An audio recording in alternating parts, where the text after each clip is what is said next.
आज की वीडियो में हमारा टास्क है, हमें टोटल सेल फाइंड आउट करनी है। हमारे पास क्या गिवन है, प्राइस पर प्रोडक्ट है, क्वांटिटी गिवन है और प्रोडक्ट के नेम गिवन है।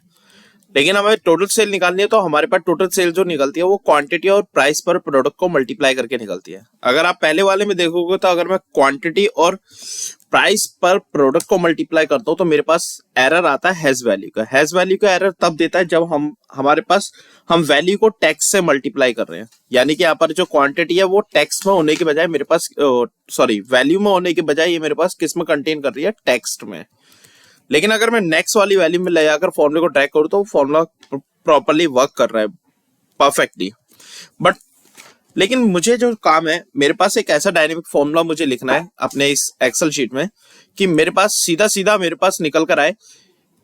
अगर वो टेक्स्ट है तो वो टेक्स्ट को न्यूमेरिक वैल्यू में पहले कन्वर्ट करें और न्यूमेरिक वैल्यू को फिर उसके बाद प्राइस पर प्रोडक्ट से मेरा मल्टीप्लाई हो। सिनेरियो मेरे पास इस तरह से मुझे बनाना है। तो मैं क्या करता हूं, एक बेसिक सा छोटा सा सिनेरियो मैं पहले अलग सी सेल में बनाने की कोशिश करता हूं और उसके बाद फिर हम उसको कंपाइल करेंगे।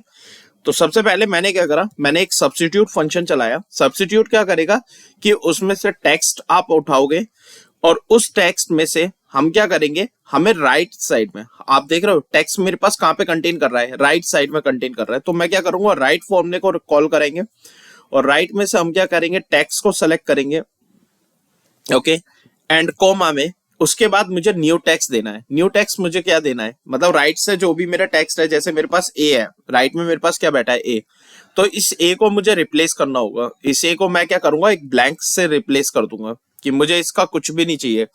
तो मैंने क्या करा, इसको राइट से मैंने रिप्लेस करा। तो अगर आप देखो, सॉरी, ये मेरे पास क्या हुआ, इस तरह का मेरे पास एरर आ सकता है क्योंकि ये मेरे पास किस में फॉर्म में स्टोर कर रहा है, एक फॉर्मूले की फॉर्म में नहीं है, ये मेरे पास एक टेक्स्ट फॉर्म में स्टोर कर रहा है। तो आप क्या करोगे, अपने होम टैब में जाओगे और इसको जनरल कर दोगे और उसके बाद यहाँ जाके आप एंटर करोगे तो आपके पास रन कर जाएगा ये, क्योंकि वो टेक्स्ट में स्टोर कर रहा था वहां पे। तो अब आप देखोगे तो मेरे पास क्या आ रहा है, 5 मेरे पास कंटेन करके मेरे पास बाहर आ गया। अब मैं इस फॉर्मूले को आगे तक नीचे तक ड्रैग करने करता हूं तो आप देखोगे तो मेरे पास सभी में से निकल कर आया।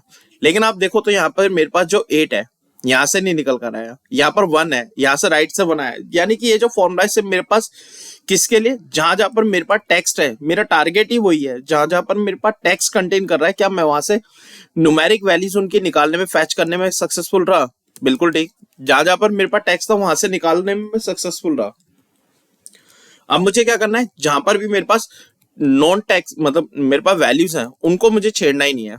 अब मैं क्या करूंगा, एक इफ की कंडीशन चलाएंगे। इफ का हमारे पास सबसे मोस्ट स्ट्रॉन्ग टूल होता है एक्सेल में।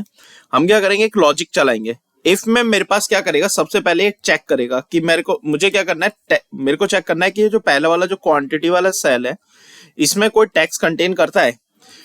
तो ये इस टेक्स्ट क्या करेगा, मुझे ट्रू देगा, ट्रू रिटर्न करेगा पहले वाले में, क्योंकि यहाँ पर 5A क्या है, मेरे पास एक टेक्स्ट की तरह है।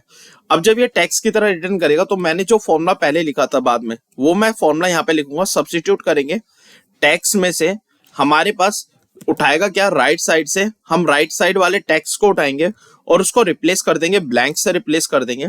और उसके बाद ये जो भी वैल्यू देगा मेरे पास, इसको रिटर्न में जो भी वैल्यू देगा उसको मल्टीप्लाई कर देना है मुझे प्राइस पर प्रोडक्ट से।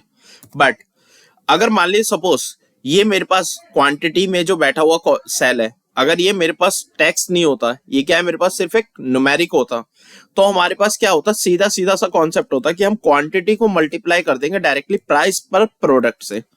अब ब्रैकेट क्लोज कर देंगे, एंटर प्रेस करेंगे तो आप देखो 3750 मेरे पास आ चुका। आगे तक के लिए फॉर्मूला ट्रैक करेंगे तो आप देखो तो मेरे पास जहां पर मेरे पास 1 आ रहा था जैसे मैंने बताया था अभी, लेकिन यहाँ पर देखोगे तो ये 10 और 500 को मल्टीप्लाई करके, क्योंकि यहाँ पर मेरे पास क्या कर रहा है, यहाँ पर मेरे पास टेक्स्ट नहीं है, यहाँ पर क्या है, कंडीशन जो सेटिस्फाइड हो रही है वो फॉल्स वाली सेटिस्फाइड हो रही है, ट्रू वाली फॉल्स, ट्रू वाली सेटिस्फाइड नहीं हो रही है। यहाँ पर अगर आप देखोगे तो ये टेक्स्ट है तो ये मेरे पास क्या दे रहा है, फॉल्स दे रहा है। आप इसको चेक करोगे तो इस तरह से मेरे पास क्या हुआ, सारी की सारी वैल्यूज में फैच कर चुका हूं। अब साथ में हम एक और चीज देखते हैं इसमें, जैसे मेरे पास क्या है, ग्रैंड टोटल मुझे फाइंड आउट करना है। ग्रैंड टोटल के लिए आप कभी कभी क्या करते हो, आप डायरेक्टली यूज करते हो ट्रिक को कि सम लगाओगे और ब्रैकेट में उसके रेंज दोगे और ब्रैकेट क्लोज कर दोगे, फिर एंटर प्रेस कर दोगे तो आपका टोटल सम आएगा। लेकिन मैं कहता हूं कि आप इसका भी जरूरत नहीं है। आप क्या करो, अपने कीबोर्ड से प्रेस करो ऑल्ट और जहां पे प्लस इक्वल टू लिखा है उसको प्रेस कर दो। प्लस और इक्वल टू की जो लिखी है और जस्ट एंटर प्रेस कर दो, आपका आंसर आ जाएगा।